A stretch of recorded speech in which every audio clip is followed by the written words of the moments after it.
but now you're managing the $1 billion. I mean, we don't wake up, one morning and say, I think I'll be the founder and CEO of a company. I don't, that doesn't happen to the majority of people. When you are investing, the financial advisors and the companies are taking part of your earnings. So you don't see that. But something that I love about working with women is the fact that we can invest and have an impact in the world.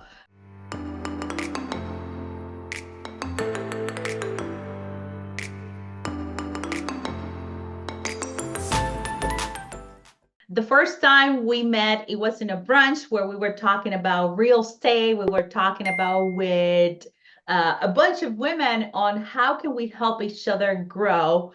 And I have seen these women created this amazing company and grow and expedite. I want to introduce you to Kaaren Hall. One of the things that really impressed me when I met you was the fact that you twisted retirement. And when I call twisted retirement, you learn about this unique concept of self-directed IRAs, so 401k solos, and any other products. But why you don't let us know, what is that you do, Kaaren?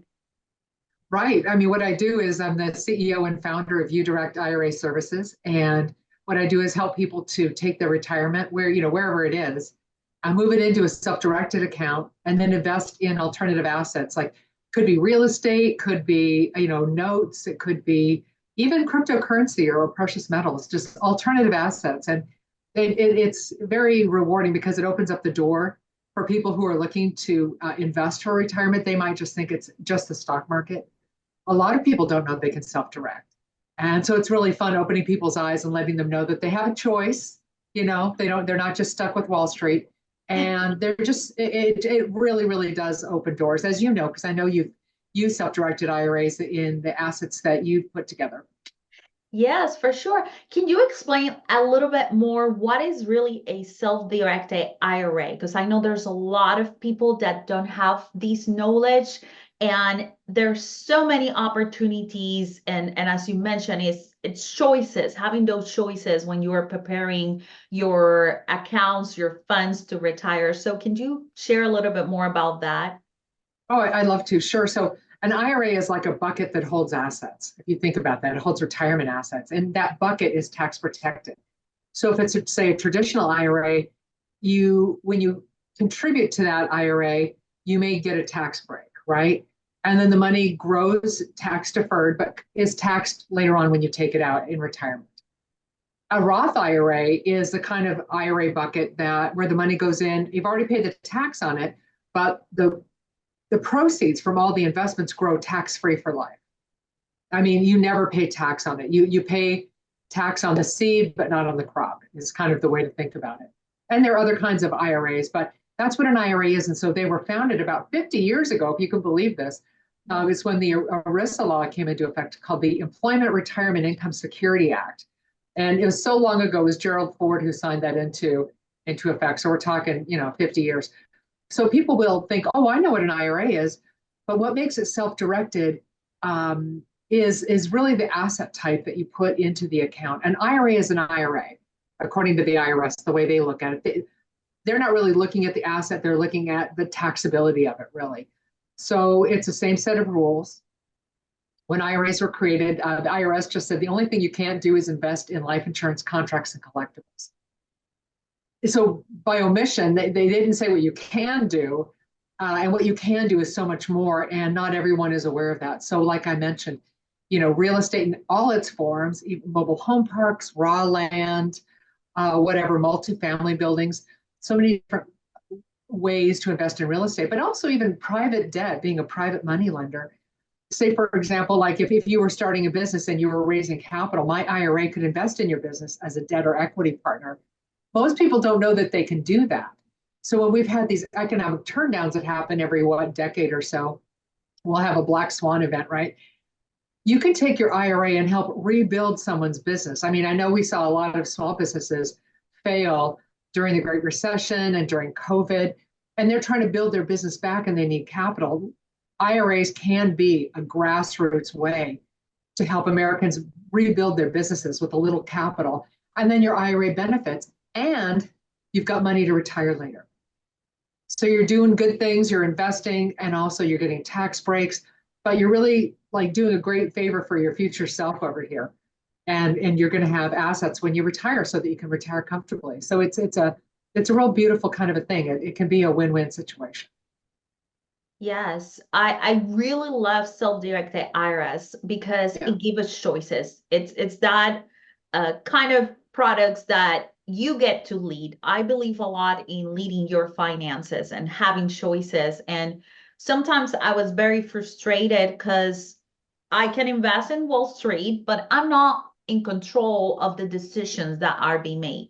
There's someone out there that no matter what they do, they will get paid. Either they lose my money or not. Here, I have an alternative where I can grow these accounts. I can invest in real estate. I can invest in small businesses. I can invest in different alternatives. And I know we will talk a little bit about what can you do with these accounts, but it's just those choices that I love. I love that, especially when we're building wealth and we're trying to figure out how can we not only help people around us but also prepare for our retirement. I want those choices. And Kaaren, something that I have noticed about your business too, right? You start with a very small company, but now you're managing the $1 billion. Tell Right. me, how was that growth? How was that journey for you as a woman, right? Because there's different challenges you were dealing with, and also as a Sure. business owner. Right. Well, the way I built the business is really one account at a time. I mean, that's true. And we've opened, thousands and thousands of accounts. So that's wonderful. Helped a lot of people. But as a woman, I mean, first off, when I opened the company, a single mom, and I had, kids in school. And I remember working and then running back at lunch to take them wherever they needed to go and then picking them up and, the lessons and all this. And it was really, it was quite a challenge. I'm glad that we made it through those years because it was tough. There's a huge demand being a mom and with of two kids in sports, but it worked out, and then I didn't have the staff that I have now. So it was really something. But it was, my kids refer to the businesses, they're like, if you'll give me some leeway here, they're non-binary corporate sibling. I love it. You love it? Yes, So, I do. so now they're grown and it's wonderful. They're on their own. They have jobs and they're highly successful, contributing members of society. So I'm super proud of them. But that was a big challenge of motherhood while starting a company and speaking and driving up to LA so I can go have brunch with you and we can start the RAN Women's Group and all the other things that we've done over the years to help to teach people about this so that they can grow their retirement. Yes, I love it. I love it. So let me ask you about this, because right now you have achieved all of these success. And of course, you have to make some tough decisions as you were preparing through this journey. So what your Kaaren today will tell that younger Kaaren when she started the business, what kind of things you would have done different, what kind of things you will continue to do as a woman and as a business owner?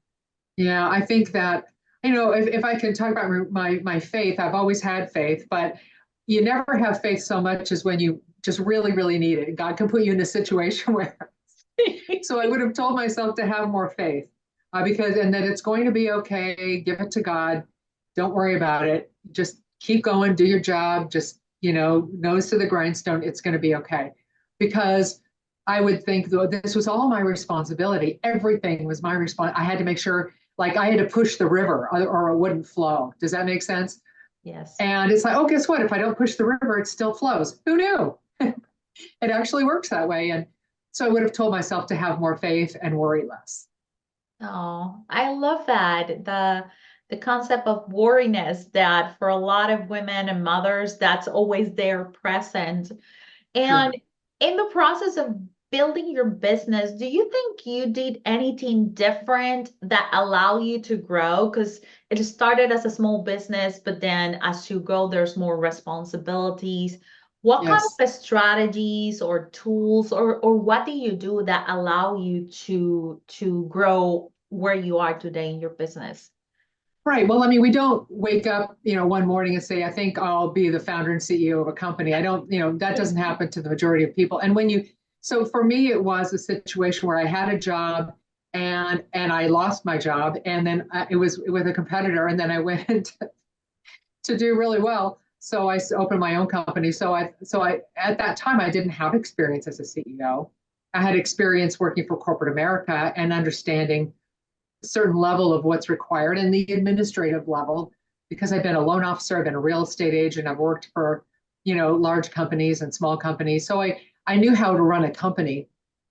But what I didn't understand is a lot of the forward thinking and the leadership that's required as a CEO. So I think it was 2014 when I joined Vistage. The company was open in 2009, and by 2014 I was in Vistage.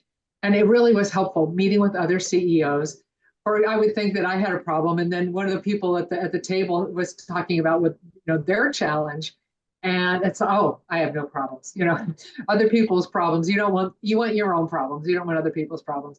And to think like, look what that person's going through. That's nuts. Well, how would I deal with that? If that was in my lap, what would I do to try to get through that challenge? And so by learning from other people, learning how to run a business from sharing stories about our experiences was super powerful. And then a few years ago, I left Vistage. I think it was during COVID, and I joined a group, Christian CEOs, called Convene. And it's the same sort of thing where it's a lot of CEOs who have businesses, a lot of them, very, very successful businesses.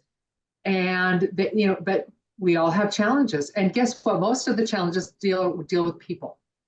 Yep. So it's not, so we're learning how to deal with people challenges, but also learning tools. For example, learning as the internet becomes more and more sophisticated. Hey, have you used Slack? Have you tried this? Are you doing this? Are you doing that? Like new forms of technology that have come out, really hearing. And then because they'll bring in speakers and talking about these, like, here's a cutting edge tool you can use for your business. Come learn about it. So that kind of having a peer group has really, really helped. It's sort of in place of maybe an MBA. In a way, it's like a real life MBA. I hear you. I mean, it sounds that through this journey, not only you have been supported by peers, but also is a never-ending education, learning about new tools, who you need to become to be a better CEO, because now you are in this position that people depend on you. People are counting on you to point them in the direction that you want them to go. And I can hear that. And I think some of our friends, I always share with them my say, sometimes you have to borrow someone else's confidence. And that confidence comes from that community or those peers that sometimes you don't know what to do. And they encourage you, they share their knowledge, their experiences, their ideas. And then you borrow that courage and that information, and then you go and you figure out what to do. And I think that's something that as CEOs of companies, you and I have learned a lot, how to adapt, how to pivot pretty quick in order for us to grow our companies. And that's really, really, really amazing, right? What we can do. Sometimes when you have no idea how you're going to pivot, you just do it and then just pick up the pieces along the way. But you're so right. I mean, knowing that you've got a community, a team, friends, a group, and people who have your back, who want to see you do well, who want you to succeed, who support your success. I mean, it's everything. And that's the kind of friend you've always been to me. So I'm grateful for you. Oh, I'm grateful for you too. You've been that women too, the women that I look up to it, that we share information, we share friendship, we share trips that sometimes we take right out of nowhere. And then the air condition breaks and the real estate problems come and all the real estate women jump. And I think although most of us has been sharing in a community of real estate, we also have friends outside of real estate, which it brings back to investing, right? And helping people build the retirement accounts. And one of the things that I love about self-directed is that you get to choose where you want to put the money. So I'm coming to you, Kaaren, and you and I have been working together for a long time. And there's limited and challenges when you are putting all of these accounts together as a self-retirement account. I do work with a lot of passive investors, and you cannot recommend them go and invest with Jen, right? Because it's part of the compliance. But people know that real estate is one of those areas that they can invest. There are many other areas, but can you explain? So I'm new. I see one of these opportunities. I start listening to videos about self-directed IRAs. What would you tell me but when I make the decision first on picking the investment or the IRA company, right? What do I need to consider? Or if it's a 401k solo. Second, something that when you're working with that company, things that you need to consider before you make that decision of investing. Walk us through this process, because I think you have a pretty streamlined process and pretty straightforward, and a lot of great people working with you. Thank you. Yeah, I think coming from the real estate industry, especially residential real estate, mortgage, and real estate, in general, especially when it's residential, there's such a sense of urgency. Everything needs to happen now or yesterday. So I brought that sense of urgency, right, to this company, because I understand that our account holders are going to feel the same way. They're in a deal, there's a timeline. And so it's always been my goal to honor that sense of urgency that our account holders have about funding a deal. Now, a lot of times when you're investing a large amount of money, urgency is not always what you want. You want to take your time, you want to go slow, make sure it's a good deal. But when the rubber meets the road, you need your deal to fund on time, and that's incredibly important. So as I built the business, I brought people in from the real estate industry who also understand the transactions. They understand the jargon and understand there are just so many nuances to the various aspects of real estate, right? And so then we've also worked really hard to streamline things, as you mentioned, because for me, I like to keep it simple. I always say open, fund, invest. That's self-directed IRAs, where it's much, much more. But if you can just boil it down to the simplest elements, and then it's like, okay, you comprehend and you can go to the next level about what to do. But when you're choosing a self-directed IRA company like uDirect IRA Services, which obviously I recommend. But I mean, what do you want? I mean, there are two things we provide essentially, and that is our fee structure and our service. And we excel in both those areas. So I think that you want to see what you're being charged. And you were mentioning people investing in Wall Street and what that's like. So what you might not realize when you invest in TD Ameritrade or whatever, it could be Northwestern Mutual, it could be something. When you are investing, the financial advisors and the companies are taking part of your earnings. So you don't see that. And that you're not getting 100% of your return.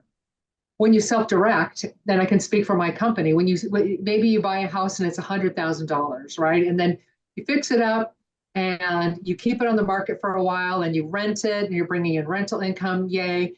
And then you sometime have a liquidity event, you sell it. Now all those proceeds come back in the IRA. They're not diminished by tax. How much about those proceeds do we get? Zero. What we get is your annual fee. So it's just to say we have a $50 setup fee, $275 a year, flat fee, regardless of the number of assets, regardless of their value. And we ask you to leave $325 in the account. But as far as all those proceeds that just came back into your IRA, we're not taking a percentage of those. That's your money. So with self-directing, you are keeping more of what you earn. And I think that's another huge, huge plus to self-directing.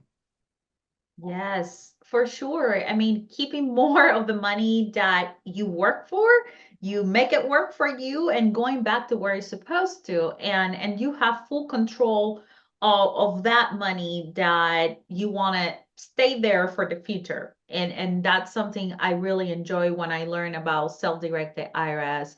And I have a lot of my basic professionals, as you know, that I love to refer to you, because another thing that I have learned is that if the people providing a service and a product are not educating their people on how it works, what you can do and what you cannot do, these can lead to disaster. And it's one lesson I have taken from other industries on educating also private investors, right? And in the funds, because I think that that's a component that allow everybody not only to have more transparency, but also a more consciousness way to make decisions. And that's something I love about your company. You love going out there, speaking at bigger events, which I think there's something coming, right? That where you're going to be speaking as a big real estate company that they specializes in that. Tell us a little bit more about that. I'm really honored and privileged to be part of Bigger Pockets in the sense that this is the third year I'm speaking at their conference. So it was San Diego, Orlando, and now this year it'll be Cancun, where, which is one of my favorite places. And, and so, so I'll be speaking on a tax panel with Amanda Hahn and other people about tax savings as a real estate investor, keeping more of what you earn. And then I'll have a breakout session and we'll talk about self-directed IRAs, taking all your questions. And there are a lot of questions. I mean, people really, they'll ask questions. It's like, that's so interesting. I've done this 17 years. That hasn't come up. So I love talking to super intelligent, active, boots on the ground real estate investors. And I love hearing about new challenges. And every once in a while they'll catch me and I'll get one. But after 17 years, I've seen most of the scenarios that happen. Yes, there's so many things that can happen. I remember some of the stories when we were sharing challenges, right? As you mentioned, I don't remember if it was in one of the brunch meetings that we have or one of the events that we were together. But I remember you sharing the story where it's not your responsibility to do due diligence, but to at least prompt people, right? You share with people, do your due diligence. And you were able to save these women who was a veteran, and she worked so hard for saving that money and she almost got scammed.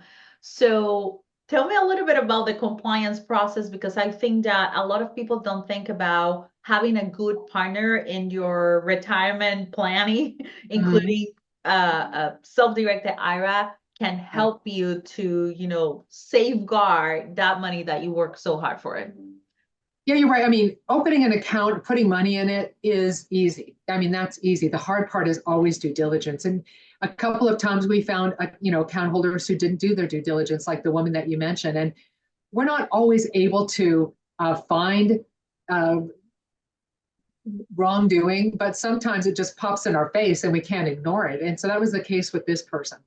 And if she had done her due diligence, which could simply be a Google search, if you're investing with someone, type their name in the Google search bar with the word fraud after it, and hey, if they were incarcerated, that's a red flag. So you want to check that out. And that was a case for her, but God bless her, she didn't do it. And she turned out to be okay. So that's good. But we've seen other times when there's this one asset sponsor who just was making some really rookie mistakes on a note investment. He wanted to redo the note and modify that note, and the way that he was doing it was not the way we do it. And so I thought, who is this guy? Like, this is weird.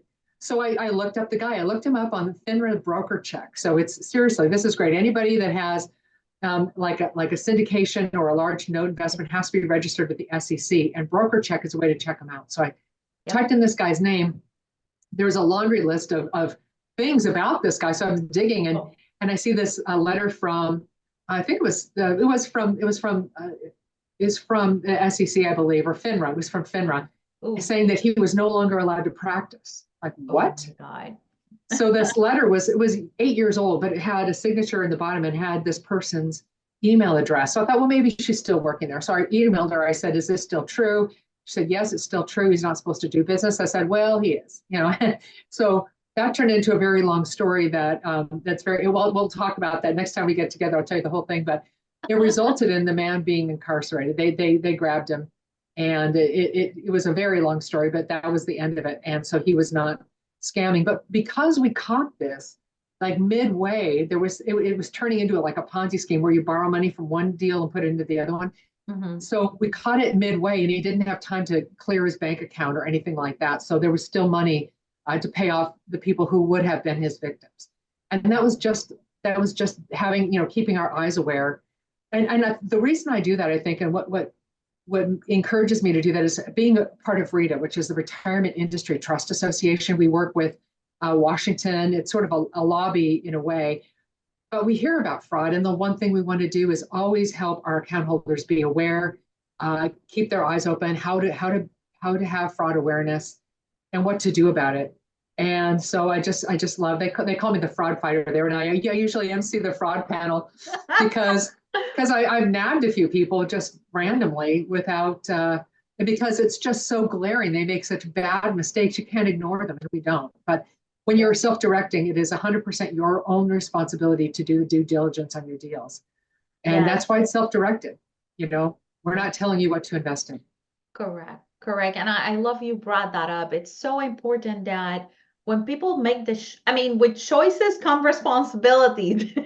And I think sometimes a lot of investors forget about that. And going through that due diligence process, as you mentioned, is great.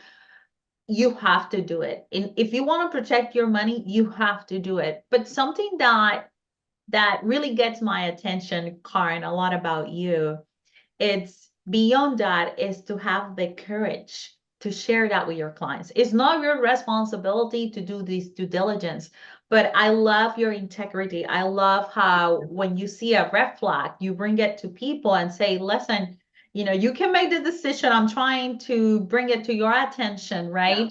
But that takes a lot of courage, and courage in business, it's critical to succeed, to make tough decisions. Tell me a little bit where you got that courage. How did courage grow? Now we're getting personal. One day at a time, right? But you reminded me of something. So we had someone in our real estate investing community in Orange County. I just want to share this story, and turns out that turned into a Ponzi scheme, and then it became known, and we had 17 account holders who invested, and so they were coming at me. What do I do? What do I do? So I went to a RITA conference in DC, and the head of enforcement for FINRA was there. And a woman, and I said, hey, this is a situation. What do I tell these people? She says, well, have them file this form with this agency. I said, okay. So I let them know, hey, you want to report fraud? Here's the form, and fill this out. Well, guess what they did? They reported me. Because, oh my. yeah, because I knew this person, that this bad actor. And nobody knew. She was part of our community. Everyone knew her and loved her. Nobody knew what was going on. That they thought, well, I must be in cahoots, right? Which of course I wasn't. So, long story short, that led to first an investigation by the California Department of Business Oversight, and which obviously wound up, successfully. Then a business audit, which turned into a personal audit. And the auditor said, tell her she's getting an A+ on her audit, sent it to my CPA. So yay.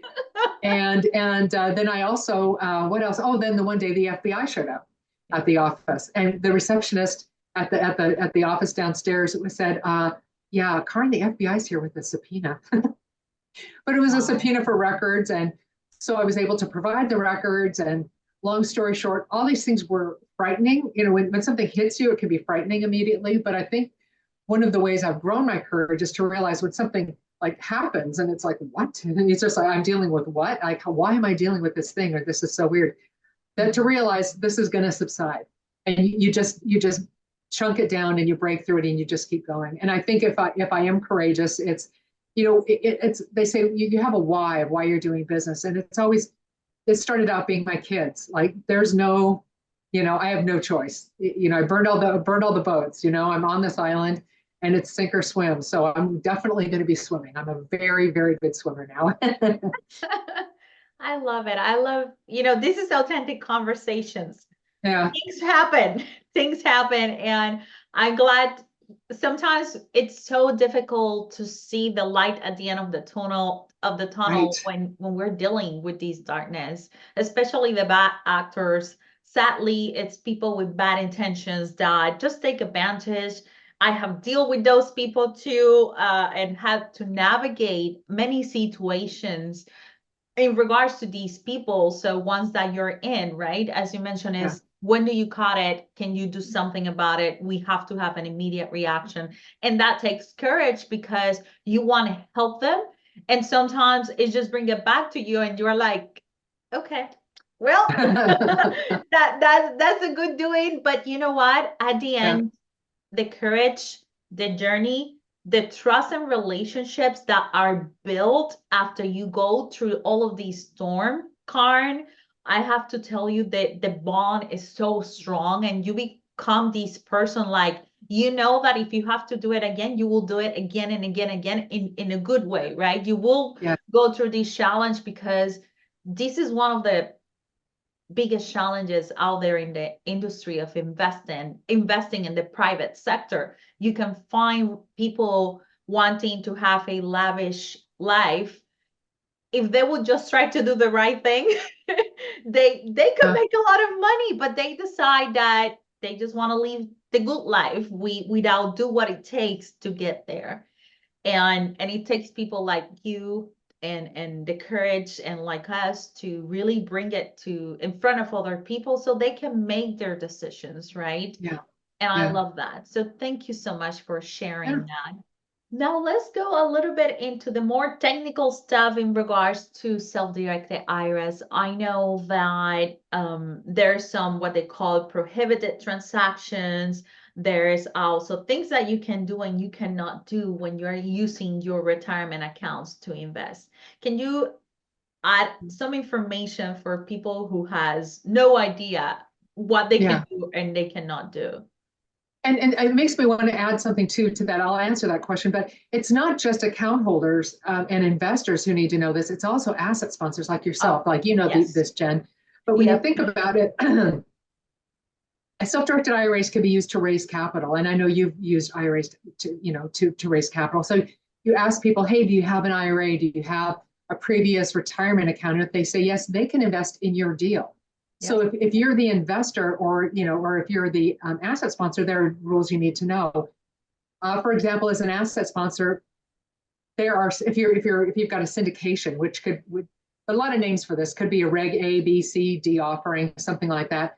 You may not realize one rule, and that is that there's a rule where you can't raise more than 25% of the money from retirement accounts. Now, if you have a real estate related asset, that rule doesn't apply, right?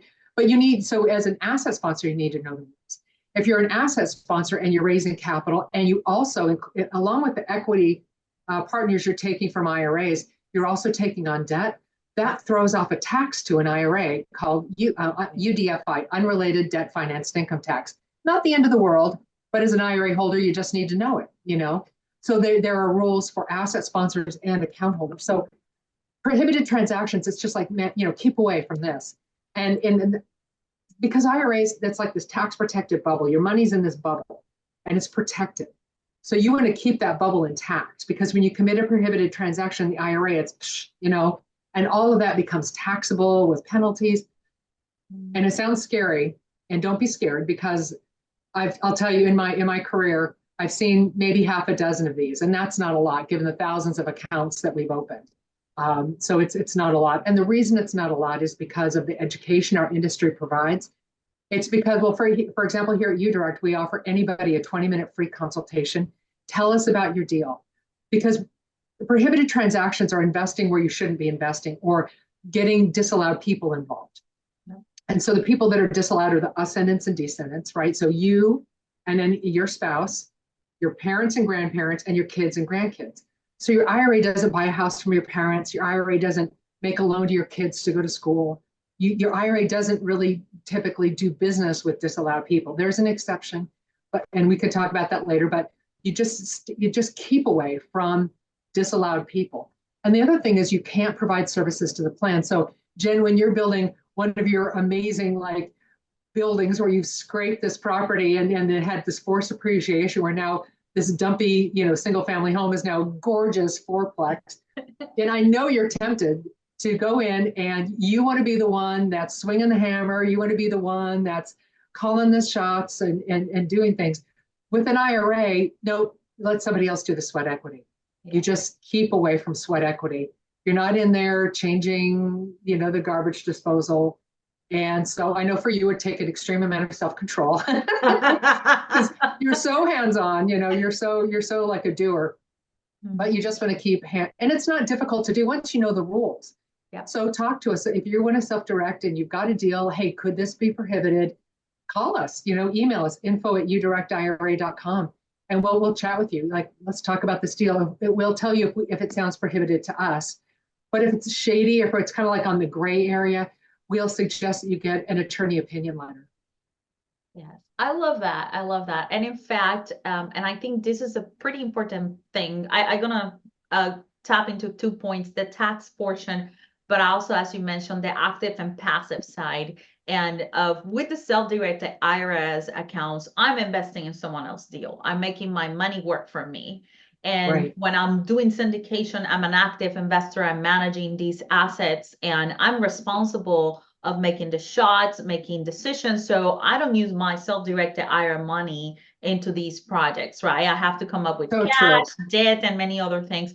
It just makes my life Yeah. easy. I don't have to be calling attorneys because it can get so convoluted and confusing. So I prefer to use my money to invest passively when it comes to retirement accounts. So Right. and I think that a lot of active and passive investors sometimes forget about that, right? A lot of people think that going and buying a property and a rental income and them doing the job will allow them, right, to use that money to invest in this project. And it's like, no, you want to talk to your expert. And knowing all of these regulations, it's so challenging. So, and that's why I'm like, when people ask me, I'm like, use a third party. At least you want to become, I don't know, a tax expert in regards to this account and continue education every year. If you have the time for it and you want to, go ahead. But in the meantime, I'm just going to work with the people who are the expert, right? And they educate me and keep me up to date. It just make my life easy. But now thinking about the tax portion, I love that you bring that topic because a lot of people miss the debt portion. But not only that, sometimes there's a misconception of when you have, for example, your old employee, you have a retirement account and you want to move it to a self-directed IRA. There's different things. There is the rollover, there is the transfer. Can you explain the difference between these? Because I know a lot of busy professionals that will love these kind of information. Right. Well, so if you're working somewhere now and you have a retirement plan there, you probably can't move it into a self-directed IRA. And if it's a 401k, you might have what's called an in-service transfer. It would be in the plan document. So you just talk to the plan administrator, hey, is there an in-service transfer option in this plan? And if they say yes, well, hey, do I qualify for it? And if you do, you could move money while you're still working at the company. But most of the time, you have to wait till you leave the company. So if you work for the military or the government, it's like 457. If you're like a nurse or a teacher, it's called a 403B. But if you're in just regular corporate America, it's a 401k. So typically you have to wait till you leave the service of that employer before you can move the money. And the way you do it is you open an account so that there's a place for the money to go. And then you call the plan administrator of your employer's, your previous employer's, plan. And you give them the information, hey, this is the account, this is the address, this is how you make the check payable. And that plan will move the money, they'll make a check, and they'll write a check and send it to your new account. And that is a little time consuming. They'll always mail a check. I've never seen it wired in all these years. So it's going to take a little longer than a transfer. But it's a great way. And typically we have the most money, the most retirement money in our employer plan. So that's how people grow their retirement big enough to take down a really big deal, to maybe buy a house or do something large. Now, if it's an IRA, that's a transfer, as you pointed out. IRA to IRA transfer, custodian to custodian. And so the money goes from the custodian directly, and you just fill out our transfer form, sign it, and then we sign it. We send it to to that, maybe whoever it is. It could be, again, E-Trade or TD or something like that. And they move your money over. Typically, they'll wire it. It's no problem. And that is typically a lot faster. Now, you can also contribute. That's another way to get money in an account. And that depends upon your age, your account type, and your income. And so every account has different rules. Yes. Yeah. And I think this is one of those conversations too that Yeah. when you are opening a self-directed IRA, you need to have with your CPA and your wealth advisor. The CPA will tell you are like what is going to be the consequences. Normally, as you mentioned, if you follow these rules, there's no consequences, but sometimes changing from traditional IRA to a Roth IRA, there's some consequences there Yes. that you need to be aware of. And then if you need to plan for your retirement accounts and how much you can be putting into these specific asset types or accounts, Mhm. I will recommend that people talk to a wealth advisor because there's other products that can add or impact the amount of money that they're contributing. And sometimes people overseeing that. And as you mentioned, it causes some trouble. Recently, I was talking to a person and they have to talk to their wealth advisor because they did not consider the fact that they did have another type of retirement account. So Got um, it. yes, it's so Yeah. important. It's a wealth strategy combined with tax savings, right? Which I love it, right? I love investing, making money Yes. for people, but also trying to keep it in their pockets and not the financial advisors or Mr. IRS, which I don't like them. I like to pay only the amount that is necessary. So, but it's a journey. It's a journey. So let's think about this entire journey that you had, right? Now Yeah. you're a mom with some beautiful grandchildren, and Yeah. someday those grandchildren will grow. And one of them might be a girl. If you were going to share some wisdom as a business owner and entrepreneur with this girl, what would you tell her? The same thing I told my daughter. By the way, I do have a grandson and a granddaughter, so that's a Oh, real thing. Yeah, yay. And I knew about the grandson, but I didn't know about the granddaughter. Oh my. yeah, yeah, Hi. beautiful babies. But of course, do they already have Roth IRAs? Well, they're still wearing diapers, so no. So we'll give them a minute. But my kids, from the time they were in grade school, they had Roth IRAs and they were contributing to them. So you have to have earned income. So the very first thing when my kids were born, I got them a whole life policy at 10 pay. So after 10 years, I had a paid in full life policy. When they were old enough to help out with the company, I hired them to do just a little bit of work and then use that money to put into a Roth IRA. So now they have, now they're, like I said, they're adults, they're out of college, they have jobs, and now they have big Roth IRAs. When again, Roth is tax-free for life. So I would talk to them about that and about the responsibility of thinking about later and how important it is. But you can make it fun. And you can just make it fun because people do want to save for the future and also giving children and grandchildren the thought to always be thinking ahead. It's not just, we have to be in the moment. That's being in the present is not something I'm super good at.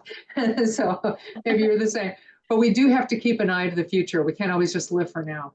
And so, well, let's save some for later. So that's what retirement's all about, and being your own best friend. So yeah, so as soon as the kids are a little older, maybe I'll find some work they can do, some marketing work they can do for uDirect and give them a legitimate salary. And then if they've got wages, then they can work and they can contribute to an IRA. So yeah, I'll be definitely doing it. Wow, love that. Starting early in life. You got to give yourself a leg up. We've got to have every advantage. It's not easy. It's not easy. And I look at what's happening in the world, all the challenges and other areas that we can contribute beyond, right? Ourselves, our family. And I wanted to ask you, and this is part of it, because I know you have a beautiful heart. And besides being a badass in business, there's other things that move you. What has caught your attention when it comes to contribution to the world? Where are you focusing your energy, your efforts when it comes to, doing an impact in the world? Yeah, I think my son has he's in seminary and he's become a pastor. So I Oh, found lots of ways to support the church in aw. lots of different ways. We're obviously supporting him, but also there are just other ways. Like I have a couple rentals, so I'm renting them to pastors. Oh, So it's not necessarily about, yeah, they cover the mortgage, but I'm not trying to gouge them or anything, just giving them a place to, a good place to live. So that's very fulfilling. Also, I'm on the board of directors for the Council on Aging, Southern California. wow. So the other side of the spectrum, as far as our age, and helping the elderly. And the Council on Aging does an amazing job taking care of the elderly in Orange County. Sometimes people that have no one, and the things that group does, it's so impactful. And when people turn 65, which is not as ancient as it used to seem, I think people are healthier now. But when you turn 65 and you're on Medicare and you want to know, oh gosh, what do I do? Well, it's a big thing, lots of choices. The Council on Aging helps people understand how to get through Medicare. So I support the Council on Aging on the other end as well. So those are two of my passions. Wow. It ended aligning too by by chance, right? You're helping retiree and I love it. And I love it. And the reason why I bring this up is that as you know, we have met all of these amazing women in our communities and all of us, yes, we love making business, we love making money, we love investing and keep growing personally and professionally. But something that I love about working with women is the fact that we can invest and have an impact in the world, right? So it's we try to create a world that is worth leading. And that's why I want to share with the audience out there what are you up to? Because it's people a lot of times misinterpret they're seeing the lavish life, right? What people are doing and living all Yeah, of these amazing life, but they forgot about the fundamentals, right? You can be yeah, rich, and I'm not judging that. That's great, right? For whoever works. But the fact that our community and the women that we surround ourselves not only are led by, hey, we have to make money, we have to make a business, right. work, but at the same time, we have that piece of heart and passion that make us different. That's how we define our wealth. And I wanted I'm to going to share. quote you now, like, Jen Maldonado, building a world worth leading. Yes, You know, I love it. I love it. yes, It's so true. No, I think it's true. I think that a lot of the great majority of women have a huge heart for improving the quality of life. And I think I know that's how all of our friends are, and that's probably why we're friends with all these people. that's correct. Well, Kaaren, I think that we have dumped a bunch of information for our audience today. I know they're going to enjoy it. They're going to love it. And at the same time, if they want to connect with you, where can they get you? The best place is uDirectIRA.com, our website. And you can click on contact and set up an appointment to, if you want one of those 20-minute consultations, or just shoot us an email, info@uDirectIRA.com. And our whole staff gets that email, by the way. When you see everyone in the staff sees those emails. So we'll have, someone will get a hold of you straight away and you won't have to wait for help. But Jen, you're just so awesome to have a podcast like this and to, I don't know, it's just you. You're so giving, and I'm really grateful for you. Oh, thank you. I'm very grateful for you. And for all the audience, I will make sure that I put Karen's information at the bottom so you can connect with her. And in the meantime, keep igniting that spark with the world, ladies. Bye.